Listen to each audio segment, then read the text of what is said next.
So you're giving the illusion that there's sound there.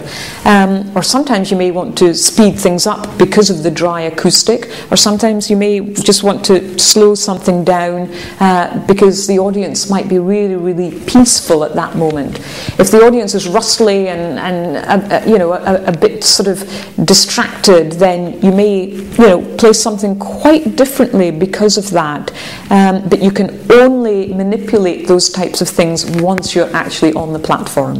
I think that it's in a way an art form to improvise from almost nothing. I mean, if I had to be in this room, we don't have instruments in this room, or we don't think we have instruments in this room, but actually, if I look around this room, I can see obviously a bench, I'm sitting on the chair, there's the floor here, there's the textured sort of cupboards over there in the corner, there's the door, there's a sort of coat hanging thing there that's quite grated, and I mean, suddenly you have a whole sound world here that is, could be far more interesting than perhaps having a marimba or a snare drum or something. So it's really, the use of the imagination.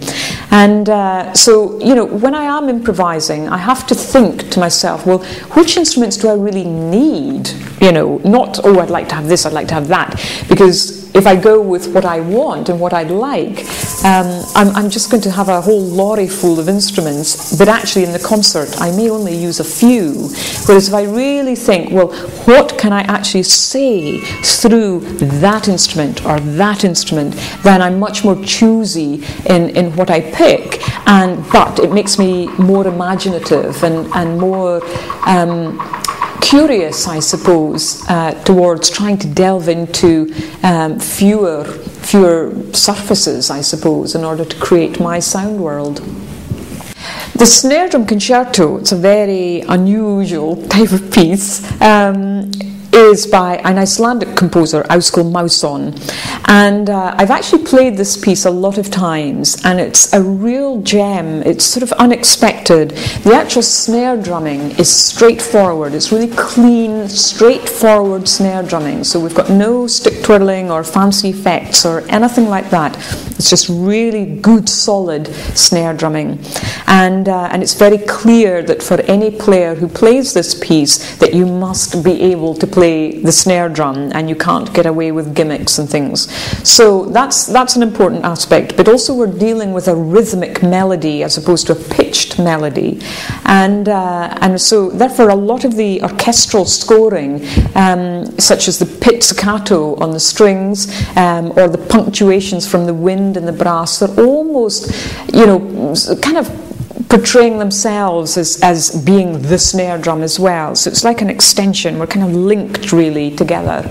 And it's just a very straightforward rhythm to begin with that we share together. But then gradually the snare drum goes off on its own and creates more of a filigree type of feel. So it becomes more and more sort of web-like, almost like a cobweb, and it just sort of branches out and creates all sorts of interesting patterns, all within this very straightforward, simple rhythmic structure. So just a very interesting piece with a cadenza that is semi-improvised, and that really is the central point of the piece, is just where the solo snare drum is completely on its own without the orchestra, and then of course the orchestra come back with a fair flurry at the end. So 10 minutes, but really great piece.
well, what is music? Music is sound, sound is music.